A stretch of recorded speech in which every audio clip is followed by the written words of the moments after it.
नमस्कार दोस्तों, आज इस वीडियो में हम सीखेंगे कि एक डेस्कटॉप कंप्यूटर क्या होता है। साथ ही साथ मैं डिटेल में आपको समझाऊंगा कि एक सीपीयू के अंदर क्या क्या कंपोनेंट्स होते हैं। दोस्तों, ये जो आप देख रहे हैं ये है मॉनिटर।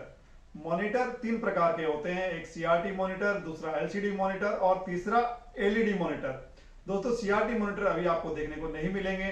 सीआरटी मॉनिटर काफी ज्यादा पुरानी टेक्नोलॉजी है, वो काफी ज्यादा वेट होती थी उसकी और जो स्पेस भी है काफी ज्यादा कंज्यूम करता था। उसके मुकाबले जो एलसीडी मॉनिटर है ये काफी ज्यादा हल्का होता है और ये स्पेस भी कम लेता है। दोस्तों, इसके बाद बात आती है कीबोर्ड की। कीबोर्ड के अंदर 104 की होते हैं। कुछ कुछ keyboard, special keyboards, multimedia keyboards, gaming keyboards, इनमें आपको 104 से भी ज्यादा की मिल सकती है। इसके बाद दोस्तों माउस। माउस अभी जो हम लोग यूज करते हैं उसको कहा जाता है ऑप्टिकल माउस। पहले जो टेक्नोलॉजी यूज होती थी उसको कहा जाता था बॉल माउस। उसके नीचे जो है बॉल होते थे, अभी जो माउस है इसके नीचे आप देखेंगे लाइट होती है। दोस्तों, ये कीबोर्ड, माउस और मॉनिटर को हम कनेक्ट करते हैं इस सीपीयू से। कनेक्शन करने के समय आप देखेंगे जो माउस है, माउस को अभी हम कनेक्ट करते हैं यूएसबी पोर्ट से और कीबोर्ड को भी हम कनेक्ट करते हैं यूएसबी पोर्ट से।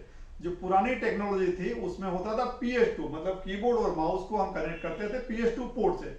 लेकिन अभी PS2 जो टेक्नोलॉजी है वो आस्ते आस्ते खत्म हो रही है। आपको अधिकतर अभी देखने को मिलेंगे यूएसबी। और जो मॉनिटर है उसको हम दो प्रकार से कनेक्ट करते हैं, एक है VGA, दूसरा होता है HDMI। कुछ कुछ मॉनिटर्स ऐसे होते हैं जिसमें आपको सिर्फ VGA कनेक्टिविटी होती है और कुछ मॉनिटर ऐसे होते हैं जिसमें सिर्फ HDMI कनेक्टिविटी होती है। और कुछ मॉनिटर आपको ऐसे भी मिलेंगे जिसमें दोनों ही कनेक्टिविटी होती है, VGA और HDMI।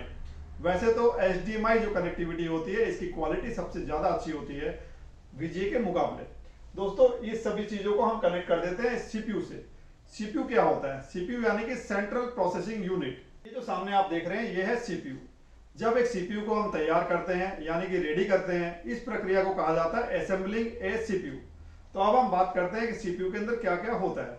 सबसे पहले सीपीयू को तैयार करने के लिए हमें चाहिए होता है एक कैबिनेट। कैबिनेट को कभी कभी हम केस भी बोलते हैं। दोस्तों, कैबिनेट जो होता है कभी कभी छोटा होता है, कुछ कुछ कैबिनेट बड़े होते हैं, कुछ कुछ कैबिनेट के अंदर स्पेस कम होती है, किसी किसी कैबिनेट के अंदर स्पेस ज्यादा होती है। यूजर अपने रिक्वायरमेंट के अनुसार कैबिनेट डिसाइड करता है और परचेज करता है। जब हम कैबिनेट परचेज करते हैं तो उसके साथ ही हमें एक मिलता है एसएमपीएस। एसएमपीएस यानी कि switch mode power supply. SMPS का काम क्या होता है? दोस्तों, एसएमपीएस का काम ये होता है कंप्यूटर के अंदर जितने भी कंपोनेंट्स होते हैं उसके अंदर पावर सप्लाई करना। इसके बाद जो सीपीयू का सबसे मेजर कंपोनेंट है वो है मदरबोर्ड। कभी कभी हम मदरबोर्ड को मेन बोर्ड भी कहते हैं। दोस्तों, जो जितने भी कंपोनेंट्स होते हैं सीपीयू के अंदर वो सारे के सारे मदरबोर्ड से ही कनेक्ट होते हैं। इसके बाद दोस्तों सबसे इंपॉर्टेंट कंपोनेंट जो है वो है प्रोसेसर।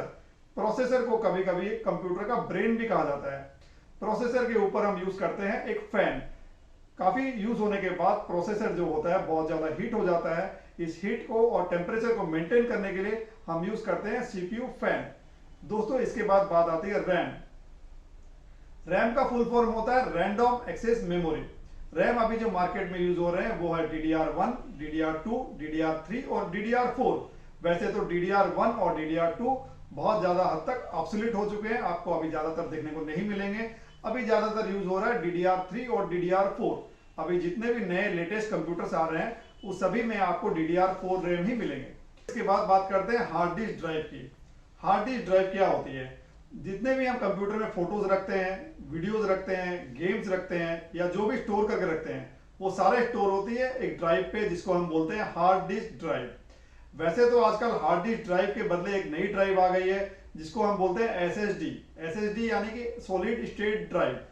SSD हार्ड डिस्क के मुकाबला काफी ज्यादा फास्ट होती है और रिलायबल होती है। इसीलिए आप लेटेस्ट कंप्यूटर में जितने भी नए कंप्यूटर्स अभी आ रहे हैं इस पे आप देखेंगे SSD। दोस्तों, SSD और हार्ड डिस्क को हम कनेक्ट करते हैं एक स्पेशल केबल के थ्रू मदरबोर्ड से। इस केबल को बोला जाता है साटा केबल। इसके बाद आप एक सीपीयू पे देखते हैं डीवीडी ड्राइव या तो फिर सीडी ड्राइव। डीवीडी या सीडी ड्राइव को भी हम एक साटा केबल के थ्रू मदरबोर्ड से कनेक्ट करते हैं। दोस्तों, ऐसे तो आपको जितने भी कंपोनेंट्स मैंने बताए हैं उससे एक स्टैंडर्ड कंप्यूटर तैयार हो जाता है। लेकिन किसी किसी कंप्यूटर में आप देखेंगे ग्राफिक कार्ड। ग्राफिक कार्ड का काम क्या होता है? दोस्तों, कई लोग ज्यादातर गेम खेलते हैं, वीडियो एडिटिंग का काम करते हैं, फोटो एडिटिंग का काम करते हैं। इसके लिए ग्राफिक कार्ड की जरूरत पड़ती है। दोस्तों, आशा करता हूं कि मैंने आपको डेस्कटॉप के बारे में अच्छा से समझा दिया है। अगले वीडियो में मैं आपको दिखा दूंगा कि एक सीपीयू को कैसे असेंबल किया जाता है।